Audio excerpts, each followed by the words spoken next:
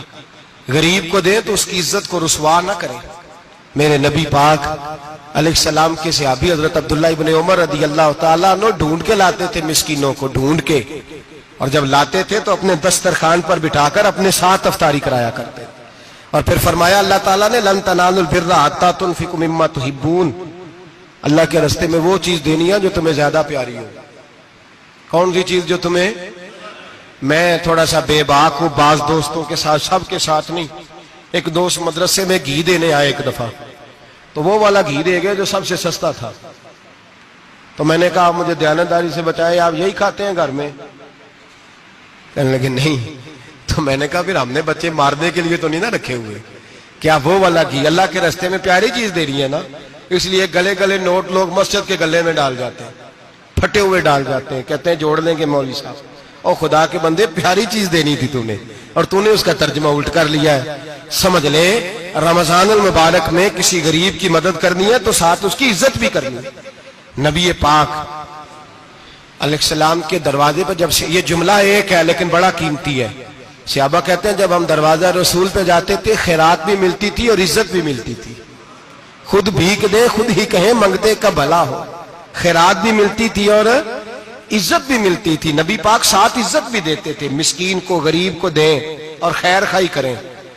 جوتے بیچنے والے جوتوں کے ریٹ سستے کریں، کپڑا بیچنے والے کپڑے کا ریٹ، درزی صاحب بھی ریٹ سستا کریں، دکاندار بھی چیزوں کا ریٹ، حکیم صاحب پیسے کم لیں، ڈاکٹر پیسے کم کریں، حکومت نرخوں میں کمی کرے، اور یہ کام اجتماعی طور پہ کریں. میرے نبی پاک نے فرمایا رمضان غمخواری کا مہینہ ہے، اس میں غمخواری کرنی ہے، دوسرے کا خیال کریں، اظہار کریں، قربانی کریں. یہاں ہر چیز کا ریٹ بڑھ جاتا ہے رمضان شریف میں. ہر آدمی کہتا میرا سیزن آ گیا ہے، توجہ بڑھائیں، خیال کریں، غمخواری کا مہینہ ہے. اور پھر آپ لوگوں سے یہ بھی گزارش ہے کہ رمضان المبارک کا جب مہینہ آئے تو جس آدمی کے ساتھ نیکی کرنی ہے وقت پہ کریں. کسی غریب کو پیسے دینے ہیں، کپڑے دینے ہیں تو یکم رمضان کو دیں. میں اکثر دوستوں سے پوچھتا ہوں، میں کہتا ہوں قاری صاحب نو جوڑا کدو دیندے ہو؟ کہندے 27 والے دن. میں کہ مینوں لگ گئی سمجھ، تہاڈی سازش ہے کہ جڑے سواں کے پاں نہ لوے. ایویں مولوی چودھری صاحب دے نال دے کپڑے پا لے تے کتے لکھیا ہے اینوں دینا 27. تسی دسو 27 والے دن کو درزی سی کے دیندا ہے، اونوں 3 گنا بھی پیسے دئیے تے کہندا جڑے باقی نے انہاں دے نہیں بٹن پہ لگ دے میرے کولوں، کتھوں جوڑا سی کے. تو کس دن دیتے ہو قاری صاحب کو؟ کیا مقصد ہے؟ پہننے کے لیے دے رہے ہو یا اس لیے دے رہے ہو کہ نہ پہن سکے؟ تو بھائی آپ جب کسی کو کوئی چیز دیں گے تو کب دیں گے؟ جب وہ استعمال کر سکے. غریب کو لوگ فطرانہ دینے جاتے ہیں عید سے ایک دن پہلے، تو کیا کرے گا اس کا؟ وہ نہ تو کپڑے خرید سکا نہ روٹی لا سکا. بلکہ میرے حضرت صاحب فرماتے ہیں رمضان سے پہلے دے دو، رمضان کی نیت کر کے رمضان سے 1-2 دن پہلے دے دو، اللہ رمضان جتنا ثواب ہی عطا فرمائے گا. رمضان سے پہلے دو جس کو کچھ ہے دن، قبل از وقت تیاری کرو. اور میرے قبلہ صاحب فرمایا کرتے اپنے کپڑے بعد میں، غریب کے بچوں کے کپڑے پہلے، اپنے گھر کی ضروریات بعد میں، غریبوں کی ضروریات. اس لیے کہ اللہ پاک نے ان کا رزق بھی ہمارے گھر بھیج دیا ہے. ہماری ڈیوٹی لگائی ہے کہ تم نے بانٹنا، بانٹنے والے بنو. اور یہ ذہن بنائے کہ پتہ نہیں کس کا حصہ تھا جو اللہ نے میرے گھر بھیجا. یہ ذہن بنا کے بانٹ. اور جس کو دینے جائیں، ہاں آپ کو اجازت ہے تھوڑا بہت پتہ کرنے کی، لیکن تھوڑا بہت تفتیش کرنے کی اجازت، بال کی کھال اتارنے کی اجازت. میں نے دیکھا ہے لوگ غریبوں کا انٹرویو لیتے ہیں، تیرا تو فلانا کمانے والا نہیں، تیرا تو فلاں بچہ. او بھائی بہت سارے غریب ایسے ہیں، بڑے ہیں جو کمانے کی کوشش کرتے ہیں لیکن ان کا سبب نہیں بنتا. ہاں ہے ایسے لوگ جو سعودی عرب چلے گئے ہیں، کہتے ہیں تیرا تو فلاں باہر نہیں گیا ہے، گیا ہے، لیکن سارے سعودی عرب جانے والے بھی مال کمانے کی طاقت نہیں رکھتے، کئی وہاں بھی بیٹھ کے بیچارے قرضوں میں الجھے ہوئے ہیں، وہاں والوں کے ظلم کا شکار ہے، بہت ساری آزمائشوں میں تو تفتیش کرتا ہے۔ میرے امام شافعی کا ایک جملہ اگر آپ کو یاد رہ گیا تو بات بن جائے گی۔ امام شافعی رحمت اللہ، بلکہ حضرت غوث اعظم جیلانی کے پاس وہ بات آپ کو زیادہ فائدہ دے گی۔ حضرت غوث اعظم جیلانی کو ان کا ایک مرید سمجھانے لگ گیا، کہنے لگا حضرت جی آپ سب کو ہی دیتے رہتے ہیں، ہر بندہ مستحق نہیں ہوتا، ذرا ٹٹول کے دیا کریں۔ تو غوث اعظم جیلانی فرمانے لگے بھائی مجھے تو لگتا ہے تو بھی ان چیزوں کا مستحق